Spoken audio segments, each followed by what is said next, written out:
Hello, Irenicast listeners. This is our last reminder that our episode 200 is coming up. It's our very next episode. We are very excited about reaching 200. It's kind of a milestone. It's kind of a big deal. And we would love to hear from you, our listeners.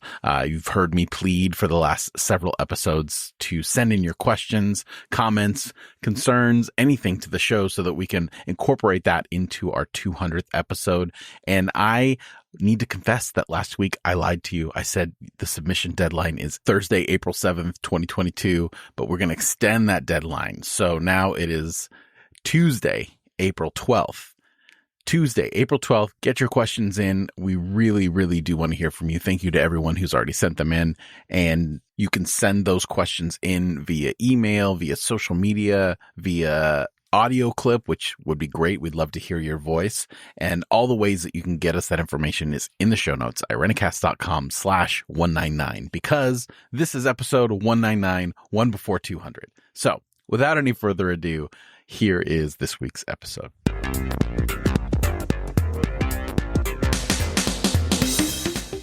Hello, everyone, and welcome. We are Irenicast, a group of folks leaning into our progressive Christian imagination. I'm Jeff. I'm Bonnie.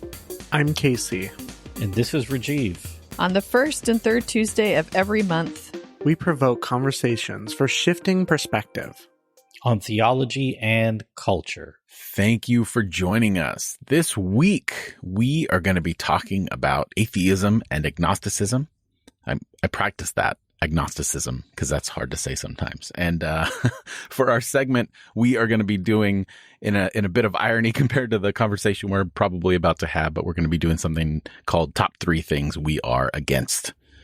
Because in reality, we're wonderful people and we are not really against anyone, but a lot of things. So stay tuned for that. I don't know what I'm talking about, but we're going to continue on. Let's kind of get into this. I think this is an interesting conversation that we're about to have because we do spend a lot of time talking about theology and scripture and the social dynamics of the culture that we live in and politics and all that kind of stuff. And I think that when especially we're all coming from a place of deconstruction, it's easy to ignore and leave out the path of agnosticism and atheism in people's deconstruction, or frame it in a way that it's just one path in your movement back to Christianity. And I think that, I think sometimes we do a disservice by thinking that, everyone's going to come back around to some sort of belief in God. Everyone's going to come back around to some sort of place in church, because we recognize that that's not the case. And we don't think that that necessarily has to be the case for anyone, or that anyone's eternal soul is on the line if they don't, believe in a new theology or adopt something else. So I think this is going to be a good conversation for us to have, to kind of leave that space for people. And we've had a similar conversation in the past. I think it was just before the pandemic. We had a great interview with Brian McLaren, and that was conducted by Bonnie and Rajiv, and talking about this idea of secular Christianity. So I think that there's space when we talk about this. And I think that hopefully after this conversation, there'll be a little bit more freedom to feel like you don't have to believe in God, that there's still room for you at the table with that. So Rajiv, I want to start with you actually, because I know that you specifically kind of in your journey, you hit that place of atheism, of non-belief. Like when you think of agnosticism and atheism, what is like your definition, and how do you differentiate between the two? To put it really simply, atheism is non-theistic. There is no God. Agnostics are like, maybe there is, maybe there isn't. That's certainly overly simplified, but I think it distills down to that pretty much. There's certainty in atheism. There isn't so much a certainty with agnosticism. I just want to also back up to the episode that you referenced, Jeff, because it was actually Rajiv and I were able to hold space for a conversation between Reverend Dr. Penny Nixon and Brian McLaren in San Mateo.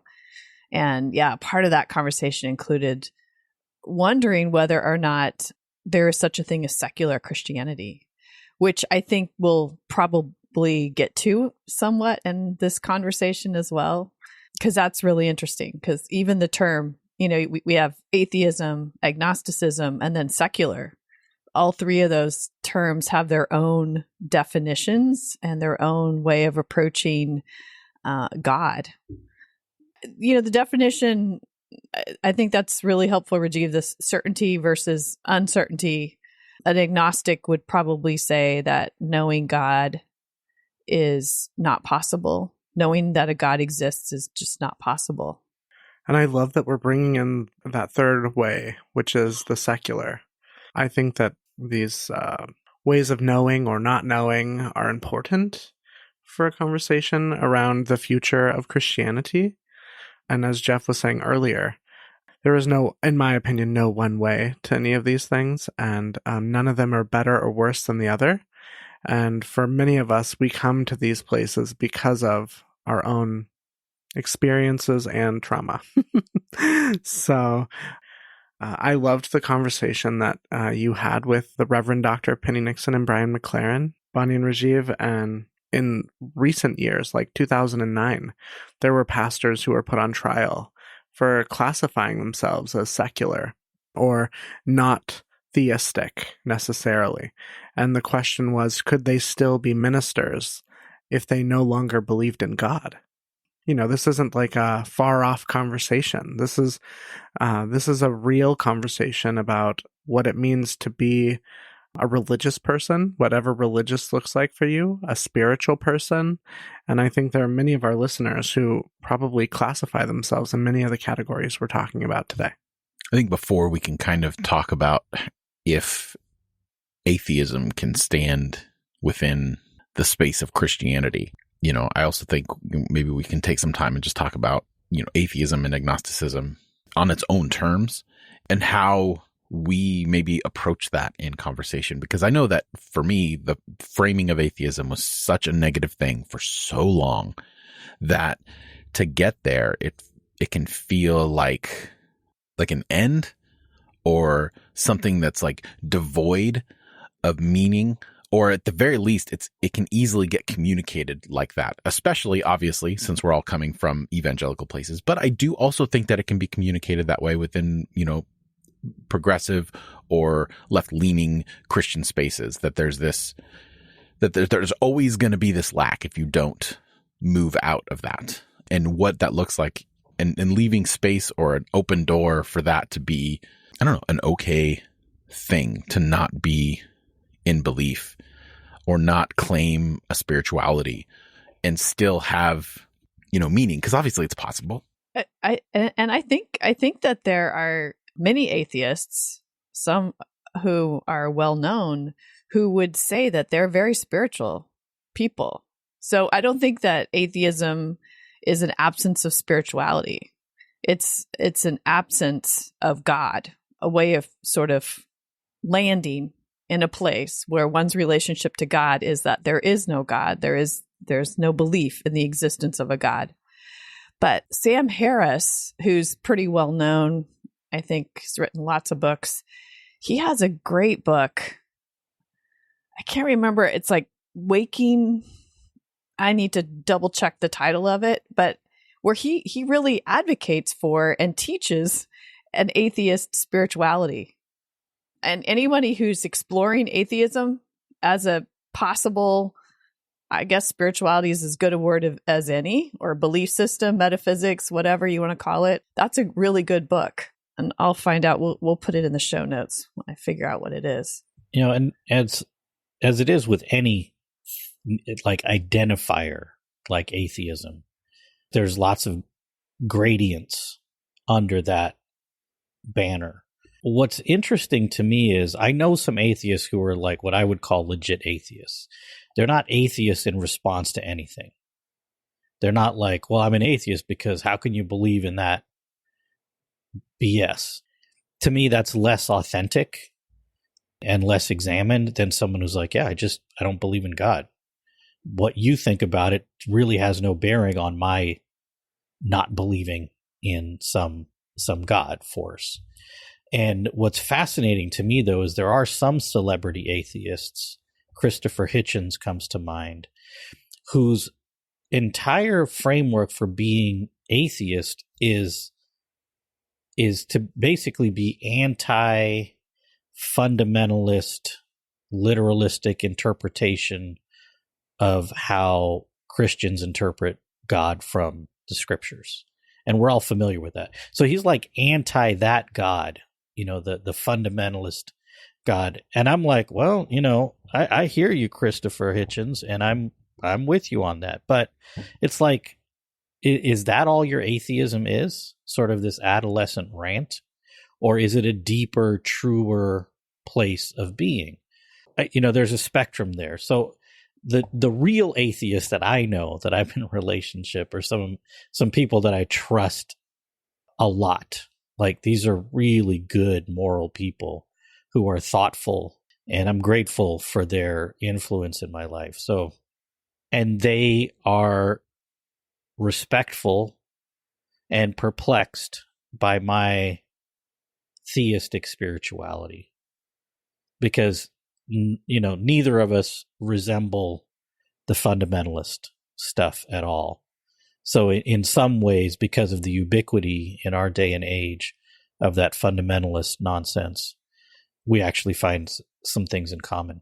Yeah, I think if we all were sort of in the place of Christopher Hitchens, we probably all would be atheists, at least in this circle of people, right? I mean, I don't believe that shit either.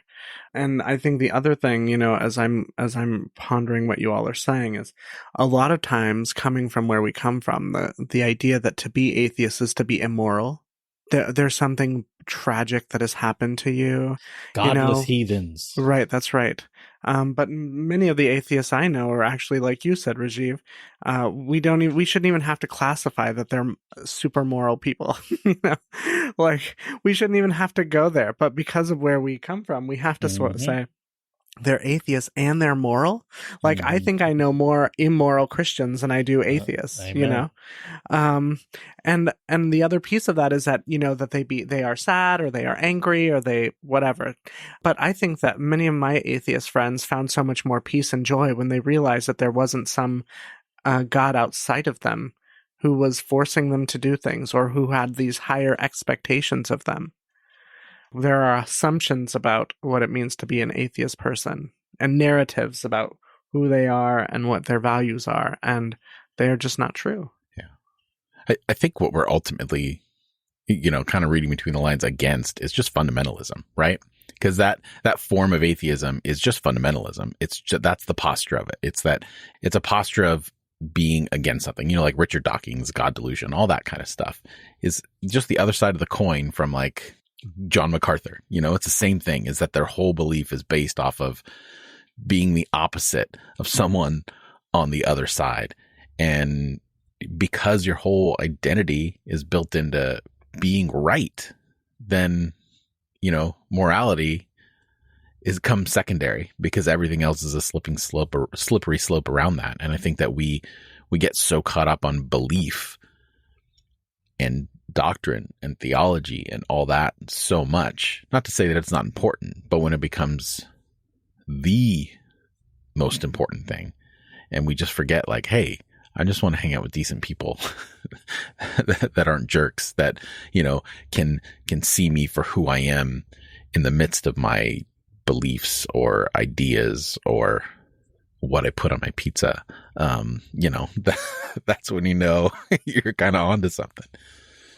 Well, I was thinking, what is the name of that guy in the early 2000s who was very famous for writing the book, like, about how he was an evangelical who was doing a lot of youth ministry stuff, talking about how he proved that there was a God.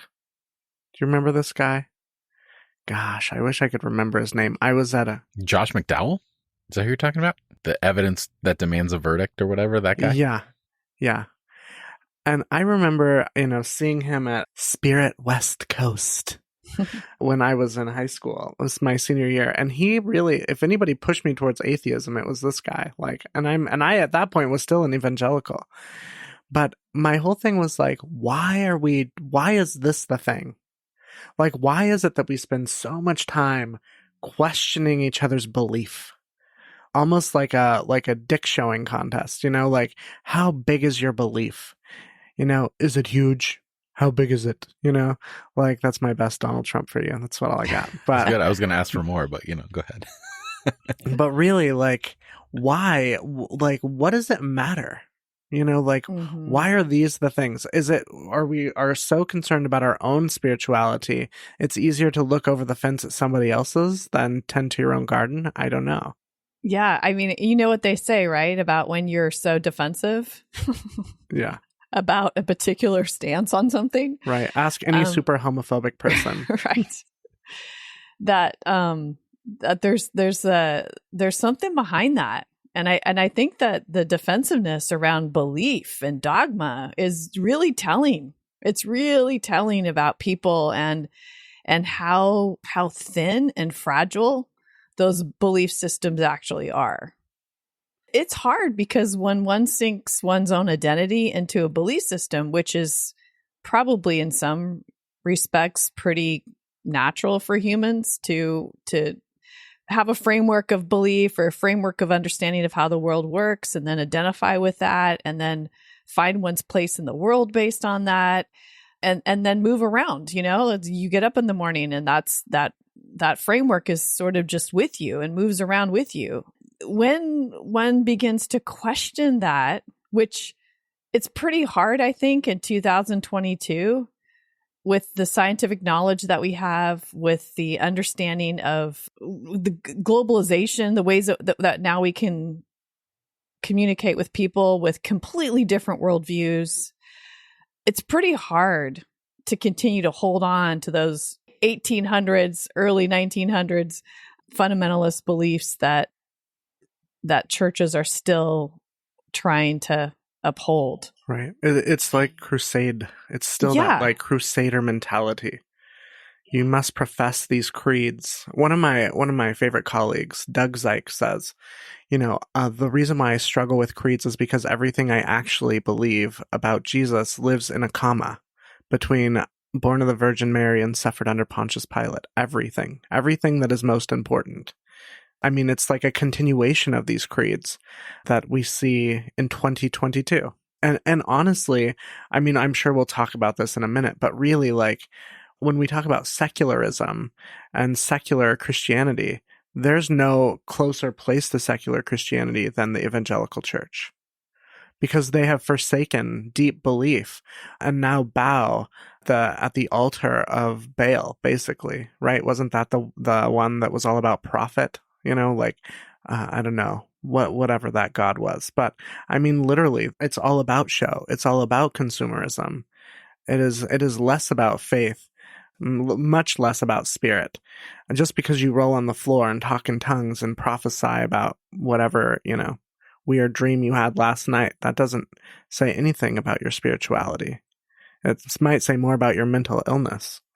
Well, and on that spectrum that Rajiv was talking about earlier, atheism, why someone's an atheist, I think that we can't also discount our theology or our belief to God to trauma. And we have so many people that are coming from places where their belief in God is linked to some very significant trauma. And they're not being petty or reactionary like someone like Richard Dawkins. They're just trying to heal themselves. And, sometimes if you've used rhetoric that's so toxic around a deity, then it's perfectly healthy, normal, and good to move away from any sort of belief of a deity, because it's so tied to those things that have wrecked your heart and your body.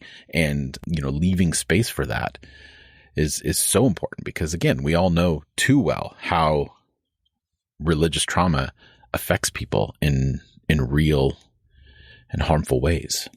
Trauma bonding with God. Yeah, that's a really good point, Jeff. And when you hear this stuff about God and you're like, this just doesn't add up. It doesn't add up. And when you've been directly affected by it, harmed by it, yeah, when people share those experiences, and a lot of folks try to hang on at their own expense. Yeah. And it's so painful to witness, to have been through it to a degree. And it's like, oh no, you just gotta let go. It's so not good for you.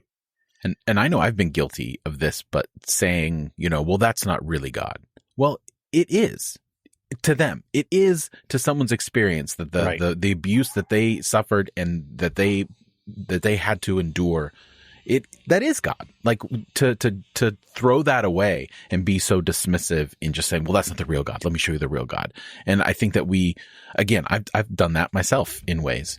And I think that, being sensitive and open and leaving space for letting that journey find itself, I guess is. Jeff, I'm just going to jump off of what you said and say, sometimes I think we do that not only with terms like God, but also with love. That's not love. Right. And, when God and love have been so deeply entrenched in people's psyche, it has to be unpacked because there has been so much abuse associated with both of those terms and trauma. And then worship, what is worship? What does it mean to adore a controlling deity? It's so healthy to really wonder and question all of those things, and to seriously doubt and wrestle with all of those ideas, and in the process find one's own voice in reaction or response or in anger or whatever needs to rise up in order to thoroughly question, deconstruct, whatever word it is that you want to use. Yeah. So I wanted to add that because love, and then the word power, is another one. We do like to tell people what those terms mean or should mean or whatever.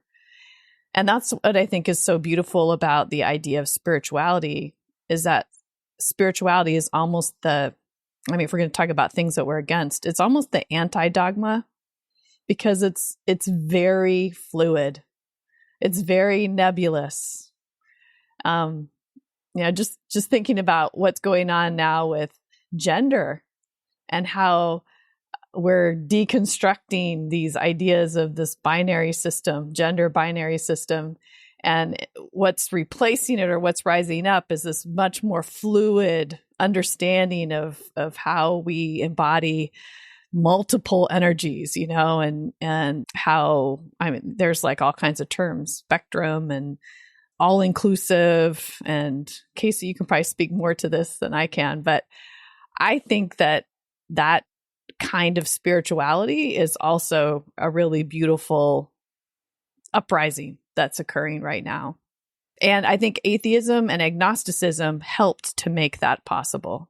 So I'm grateful to the atheists and the agnostics and the gender non-binary folks, and to all the people that are just helping us to imagine new ways. They're all teachers. That's sort of the thing, right? It's like, what do you have to be afraid of when you are confronted with these things? If you are someone of some sort of theistic belief, what are you afraid of when confronted with these ideas?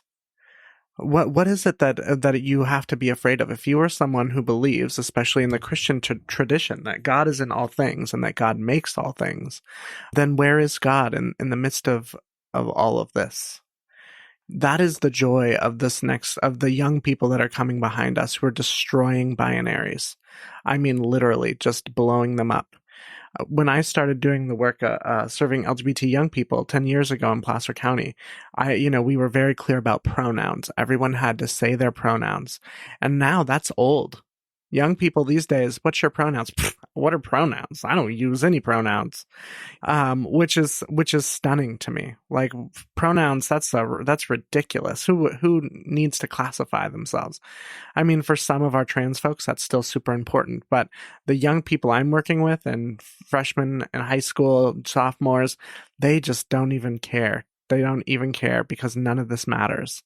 And I think that, if we can continue to push that even in our own traditions of like, what does a fluid spiritual faith look like? And does it require us to worship some daddy God or whatever? I use that as sort of like being silly, but I don't think that we live in a time and an age where those are the kinds of questions that young people care about, or that we should even be interested in. Our journey should be measured by the way in which we live, rather than the way in which we think we should live.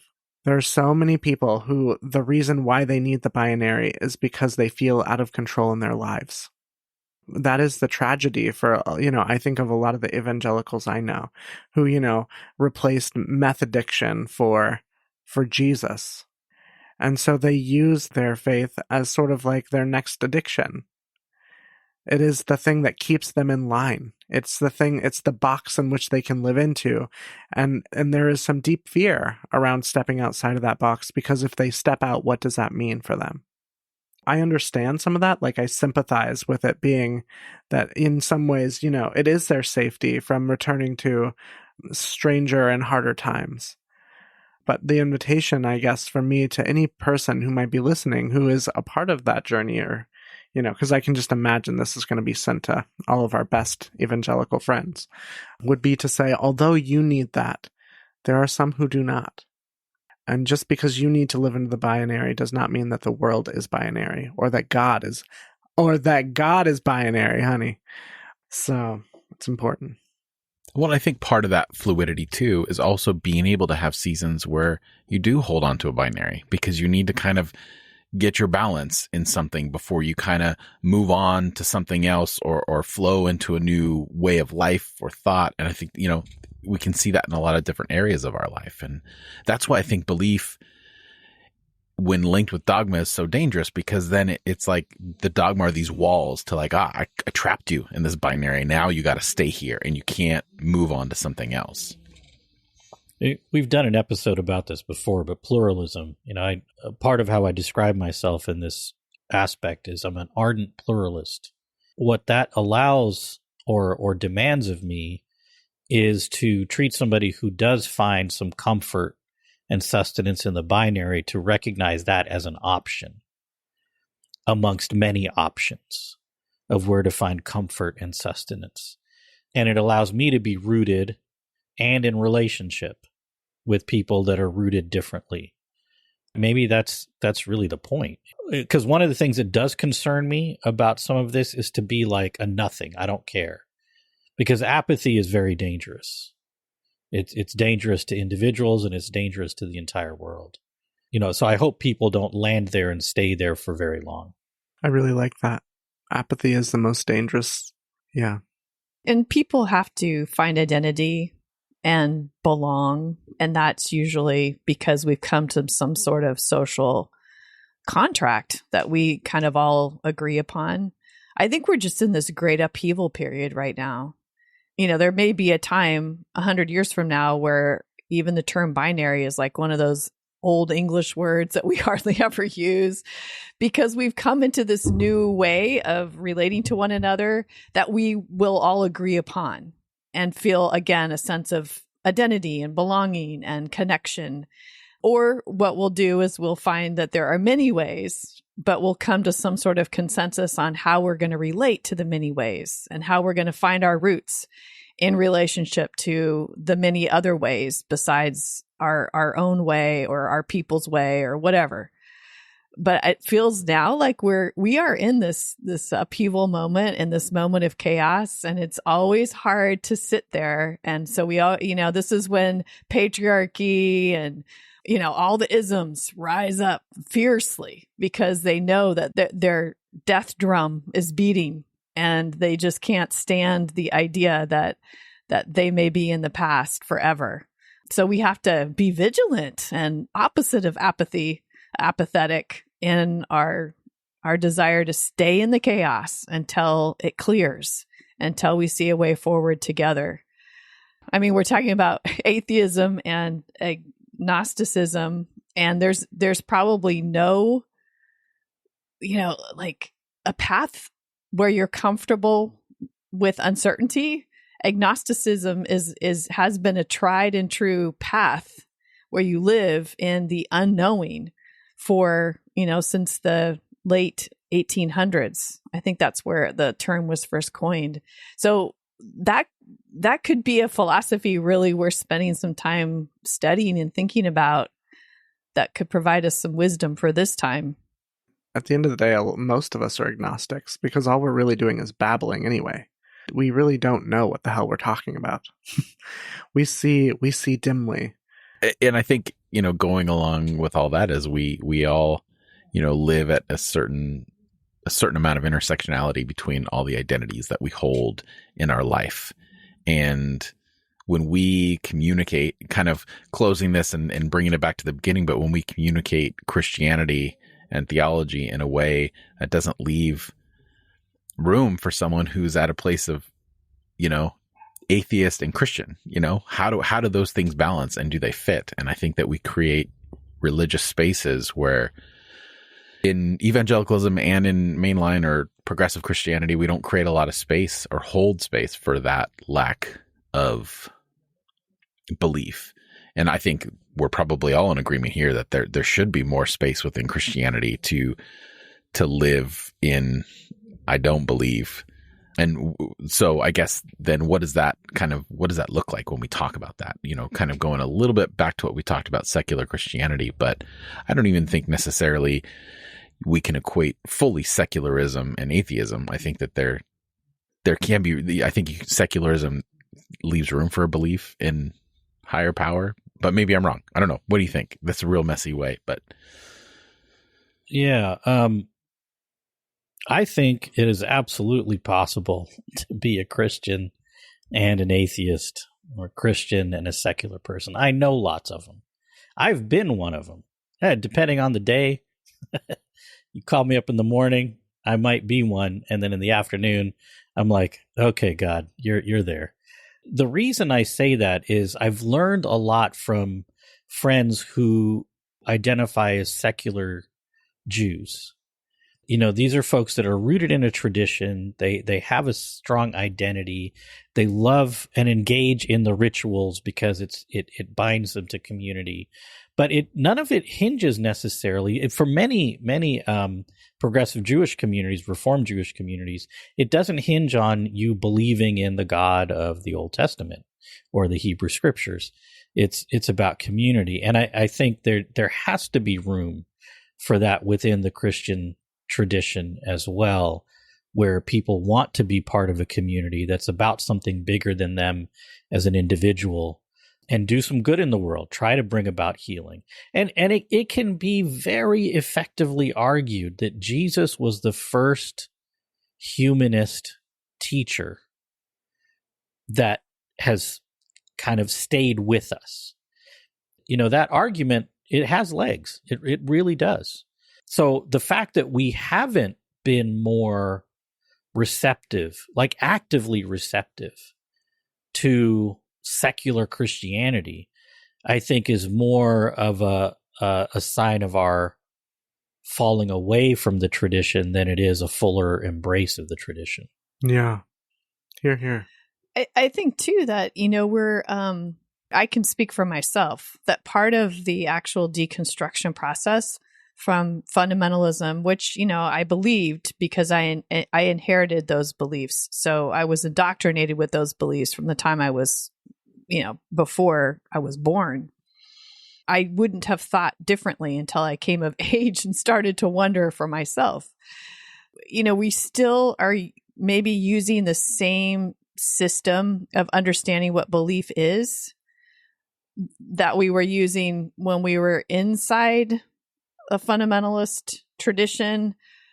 And so some of the ways that, in which we do things, I think has to be deconstructed also. Some of the methods, like creeds, for example, are creeds meant to be believed in that traditional fundamentalist sense, or are they meant to sort of lay out the whole arc of a mythology that offers something to the world in this cosmic sense? In the same way that, any mythology would offer something to the world in a cosmic sense, and that we repeat that together again and again, so it becomes deeper and deeper ingrained in our bones, not believed.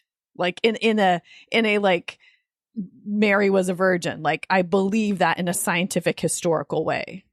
I think there's a lot for us actually to process and unpack, and that it will be a lifetime journey of healing and processing and unpacking and thinking about how we relate to these great traditions, two of which are atheism and agnosticism. Right. And I think, also, with all of that, I know for me, going back to a conversation that we had early on in the show's run with Jennifer Knapp, it's something that stuck with me the whole time, is her describing her Christianity as, this is my language for the divine, for the unknown. Mm-hmm. And I know for me, that's the language I inherited, and feeling like if I get to a place where exploring other paths might be fine, but I think that there's also a bit of an appropriation that happens a lot of times, because maybe Christianity has been, given to me and defined narrowly, doesn't mean that I can't rework that language, because it's my heritage. Like, I'm a Western white male, and I have a lot of flexibility with that. I don't need to run over to someone else's spiritual schoolyard and start, taking their stuff, changing my name or whatever. But I think that there's room in that. And I think that also, to a certain extent, atheism is a Western construct. Mm-hmm. It's very much is, actually. So I feel like there's also room in there to play in that without having it. And maybe, Rajiv, will look at your face like, I don't know about that. I think, I'm like, where are you getting that from somewhere? Well, it comes from the, in our definition of atheism, it certainly comes from the European. Right. Like the movement of philosophy from like Aristotle, mm-hmm. like the whole like European whites, that kind of atheism. So mm-hmm. I guess I want to be clear about that. But I think to a certain, that there's not, within atheism and evangelical Christianity seem to be the two places where pluralism is not allowed, right? Like you're stuck. It's either this or that. And I think that's a Western mentality to compartmentalize so much. But all that to say, I think that, being mindful of where we are, where we came from, and, where we're going when we talk about these things, I think it helps form not only our spiritual path, but helps us form understanding for other people's spiritual path, and know that the more space we create, the more we're enriching ours and their lives. Rajiv, you seem like you wanted to share something. Yeah, I'm just a little, I get the word itself comes, has European roots. I'm just not sure the practice is confined or originates in any one place. It's probably like, how did even this notion of God originate? It like popped up all over the place. So I'm just thinking it probably there are non-theistic people throughout history in every society who just are like, I don't think so. True. Yes. Yeah. I mean, that thank you. That's an important clarification, because I certainly don't want to, but hopefully by like more defining, I guess the word itself. Yeah. And sort of our Western connection, the Greco-Roman connection, is important to recognize. Yeah. Yeah. And classification, man, everybody does that too. That's just not a white thing. It's just not a European thing. For sure. We've just taken it to a deadly level. Yeah. On a global scale. That's true. Most other people just fight with neighbors in deadly ways. Yeah. We want to take over the world with our colonialism. Anyway, that's a whole nother episode. And after this conversation, I really want to do an episode on worship, because that came up a couple times, and I think that would be really interesting. On what? On worship, because we haven't discussed that concept. Oh, anyway, God help us. I guess that's for another episode. So yeah, totally. That would and be fun. Obedience. Oh, yeah. That's a good one. Yeah. All right, well, look at that. Yeah. This isn't a planning session, everyone. This is an episode. But we'll drop those little tidbits, and hopefully people will continue listening. All right, then with that conversation and a wrap, any other final thoughts before we kind of close it out? And I guess I would just say, wherever you are on the spectrum is good with us. If you don't have spaces that affirm your journey and where you are at the moment, know that there's at least 4 people that are cheering you on and think you're awesome. And it's, I would say it's not really even a spectrum. Like that's just a single line. It's a starburst. Like there's so many spaces where one can find a place in the world, in relationship to others, in relationship to something bigger than oneself. I want to meet you there. Like I think that's where this beauty is when each of us finds our way, and then we get to find the space between us that's even deeper and richer than either individual alone. Destroy the binaries and consider your trauma bonding with God. Well, there you go. With that said, let us know what you think. You can add your voice to this particular conversation by commenting in the show notes at Irenicast.com/199. That's Irenicast.com/199. And in the show notes, you'll find relevant links and a complete list of all the other ways you can add your voice to this conversation. And if you haven't already, please consider joining our email list. Joining our email list is the best way to keep updated on all things Irenicast, including hopefully soon our next Intersections cohort that we'll be having. We don't have a date yet, but if you subscribe to our email, you'll know when the date comes. And you can find that subscription link in the show notes, also at Irenicast.com/199. On the other side of the music, we are going to disregard the posture that we've taken in this conversation, and we are going to be against many things, and we're going to share our top 3 things that we are against. So, yay, that'll be fun.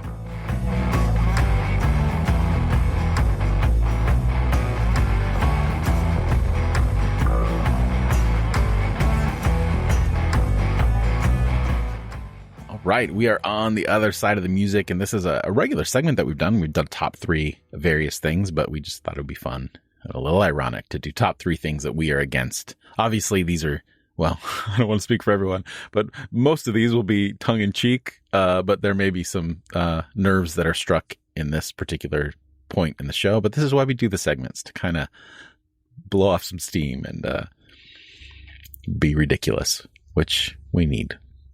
Especially right now. All right. I just want to say, these segments now have become a trust issue for me, because like I enter them with kind of the whole fun spirited, be goofy. It's not based in any sort of reality. And then some of y'all, I won't name names, start bringing in some serious shit. And I'm like, what? What's wrong with you? I thought we're just having fun, blowing off steam. So again, some trust issues right now. Ultimately, Rajiv, it's a place where we can be ourselves, and sometimes we feel serious, and sometimes we feel silly. And look, Bonnie and I would just like to speak for Bonnie and I and say that we told y'all we are not fun. I know. This is, and that's not even true. That's not even true. This is not how our brains work. So it's not true. I'm agreeing with Rajiv. You know, if it's a question like, what are you against? I'm going to answer that as seriously as I possibly can. Exactly. Oh God. At least throw one fun one in there for goodness they're all sake. Fun. Trust me. Oh, but they're also all right. serious. Rajiv, maybe we're just better people and we're not really against anything, so we can hold these things lighter. Oh no, I'm against stuff. There's no all right, well then never mind. I will shut my mouth. All right, Bonnie, I want to start with you because you seem serious and yeah, this is like my number one. There's no, this is one thing that I don't think has wavered much in my whole life. My number one thing that I'm against is war. Yes. Rajiv just rolled his eyes. Just, yeah. Yeah. Man, that we're supposed to be starting with our number 3 thing. Like all of this has just started off sideways. See? It's like, no wonder I have this anxiety. I hate to see what number 1 is going to be, Bonnie. Against that war. is my number 1. So here I'm even like, I'm reversing the order. I'm messing this up entirely. You're flipping the script. God. Yeah. You lose. All right. Well, spoiler. This is Bonnie's number 1. And for the rest of us, it'll be our number 3. But yeah. My 2 and 3 are probably more interesting. Okay. So start with 3 next time. And I guess we'll just go backwards for Bonnie. Bonnie gets to... No, I'm not going backwards. Yeah, everyone else can start with 3. Bonnie will be the only one that's going to go backwards. I'll be the only one. Okay. Bonnie's I'll be against the grain. It's like a tenant situation. This is what we're we both love going about in different directions. Time-wise. How fitting. Oh, God. All right, war. For Rajiv. Yes. No argument there, Bonnie. I agree.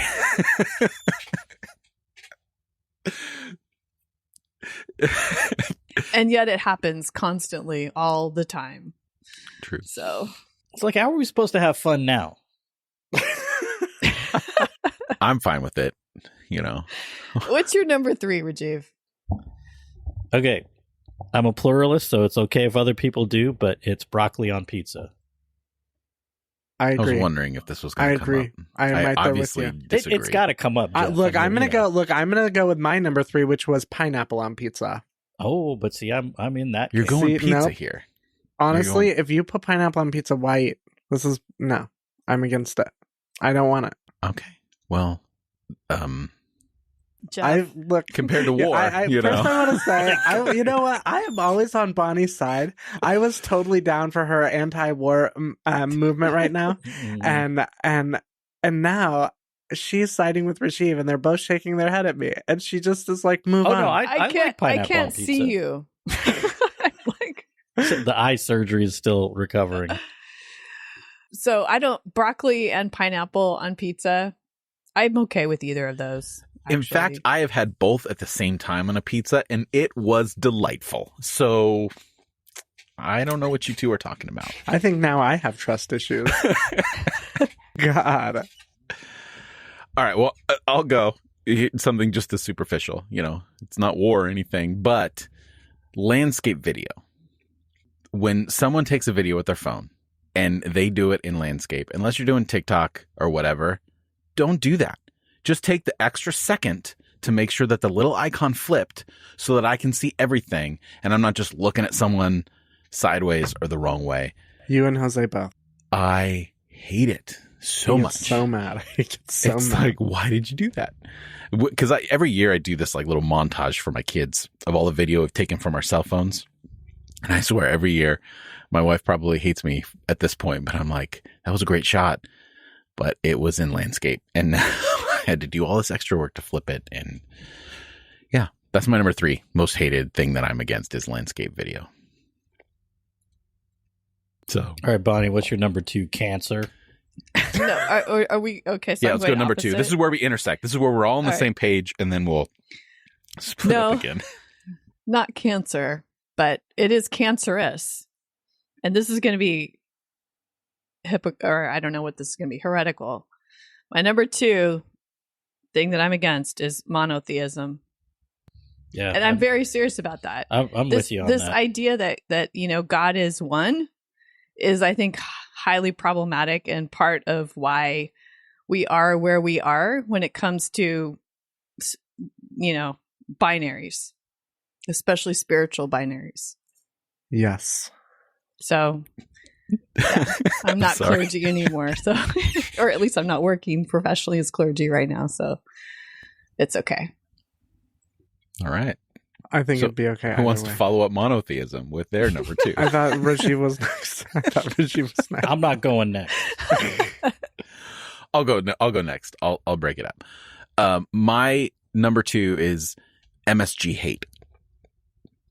The seasoning. You go into a Chinese food restaurant. If you look at the history of this MSG hate, it is rooted literally in racism in a lot of ways. It is a wonderful thing to add to your food. It makes things delicious, and there's no evidence that it's, all the things that have been attached to it. So my number 2, MSG hate, use it. In fact, I found this recipe for these wonderful MSG pickles that, they're so good. They're perfect with a chicken sandwich. I love it. So my number 2, don't be anti-MSG. Embrace it. I have a jar in my home. I use it on so many things, and it's wonderful. What I hate is people knocking at my door before 10 in the morning. Or calling me, actually. What about just people knocking on your door? Who does that? Do you ever get that moment where you're like, who's there? That's why I have a Ring doorbell. Look, I literally have a Ring doorbell so that I can see if I'm going to answer or not. I shouldn't say that out loud, should I? I don't know. That explains a lot. It's like, I'll stop dropping by now. Yeah, right, Rajiv. Yeah, right. My number 2 is bad drivers. That's a good one, Rajiv. My honorable mention was specifically connected to that, and specifically turn signals. specifically people that do not use turn signals. Mm-hmm. I really think that that should be problematic, a great punishment. And I think that especially police officers that don't use their turn signals should serve jail time for that, because it is egregious. Not to say that everything else they do isn't horrible. Again, that feels very superficial and bad thing to say in light of war and monotheism and likely cancer for number 3, but turn signals. I'm with you, Rajiv. Bad drivers, man. I have some serious road rage. All right. Bonnie, you're number 3. Since you're my number 3 is standardized tests. I hate them. I think that they're so problematic, and like, talk about putting people in boxes and defining, entire swaths of people with this number. And especially when they're used to decide how young children are doing and what tracks they should be on and how they're going to grow up or not grow up or whatever. I don't know. I think they're awful.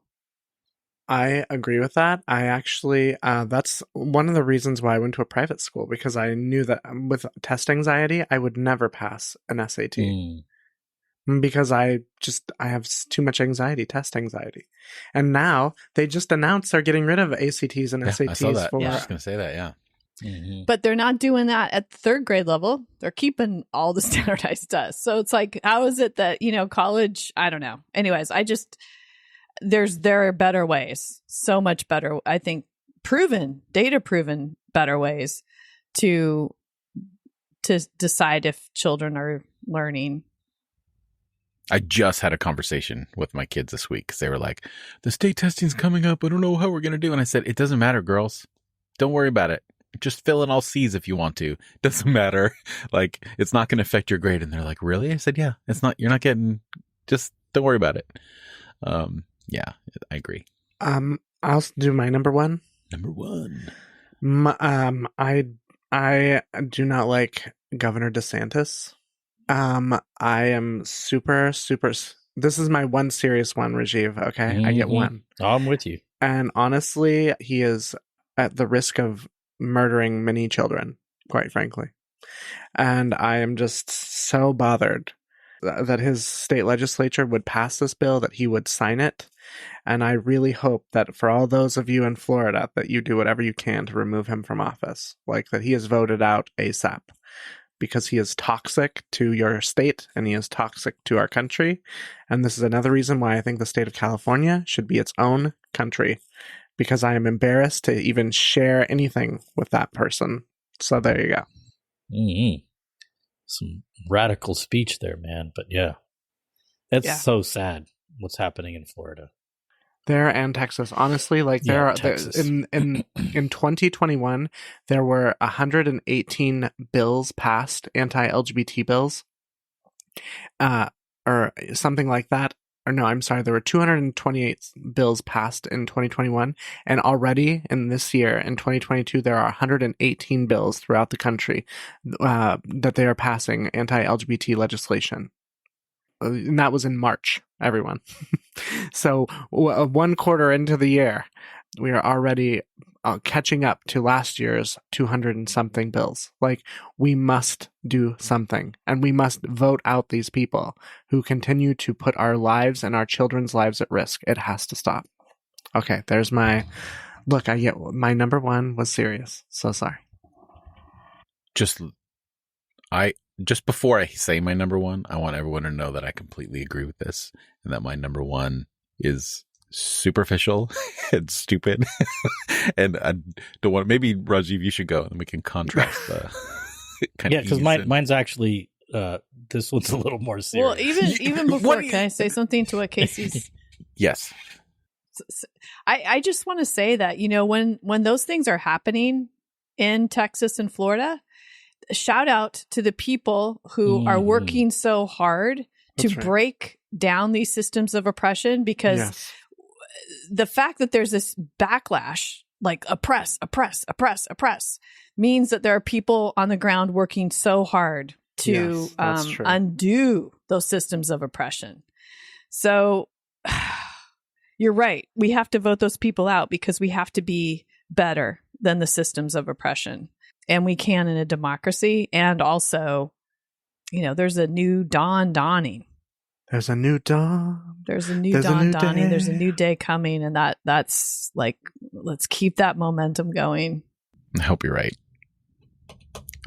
Yeah. We can make it. We can make it so. That's right. So. Yep. Boycott Florida. That's right. Till these changes happen, and fund the resistance in Florida. So, I mean, this is like actually ties in surprisingly well. But my top thing that I'm against is sincere, and it's willful ignorance. Yeah. It drives me crazy.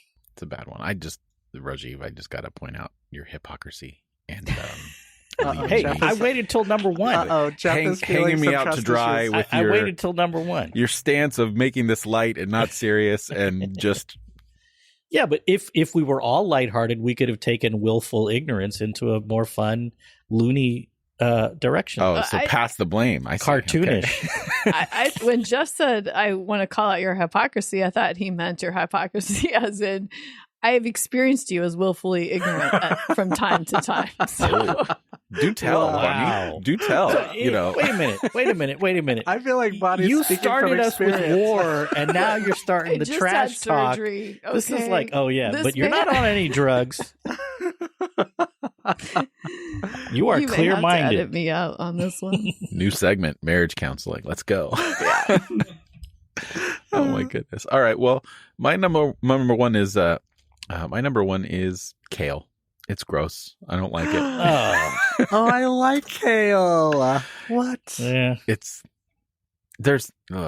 gross. I tried so many. I literally have tried. I've tried it in like roasted. I've tried it in a salad with a bunch of salad dressing. There's just something about it. I'm with you on raw plain kale. It's a little I don't like tough, raw plain kale either, but but I do like it in stuff. I like the texture. I can't. I like the contrast. I will make you a dish that you will love with kale. I guarantee you, He's not going to. I don't want to be I can already see closed-minded, it. but He's gonna I have convert tried you. it in every single way I feel possible. like there's some willful ignorance here. But I get the same nutritional value from That's true. spinach. So I just go Something that else. route. Yep, And I like totally. it. I just can't do kale. It's like, it's gross to me. So bad. There's one time I had a kale burger. Now You you're know, just it's like this. No, it was good. It was really good. I was shocked. Had a lot of MSG on it. yeah. Mhm. That's what made it good. I'm sure. And I think I got it with bacon. So Well, we can all. Well, I don't want to say that, but hopefully we can all agree. At least bacon is still oh yeah, delicious. yeah, it's good stuff. All right. So the three activists and the one superficial kale hater are going to close this this conversation out. We hope that you've enjoyed everything that we've talked about this week. We love all of our listeners. We love one another. And yeah, that'll do it for us this week. If you enjoy Irenicast and you would like to join the work that we're doing, please consider donating to our PayPal link at irenicast.com/PayPal. We're committed to keeping the show for free for listeners, but there are costs involved, and your financial support helps. That's irenicast.com/PayPal. And a special thank you to all of our current donors. We really appreciate it. Irenicast is also a non-profit organization, so your donations are tax deductible. You can also support the show just by simply making sure you follow the show on whatever podcast platform you're listening on. And if it allows it, leave a rating and or review, or send us a note or an email. We just love hearing from people. So yeah. So for this week, I'm Jeff. I'm Bonnie. I'm Casey. And this is Rajiv. Thanks for joining the conversation.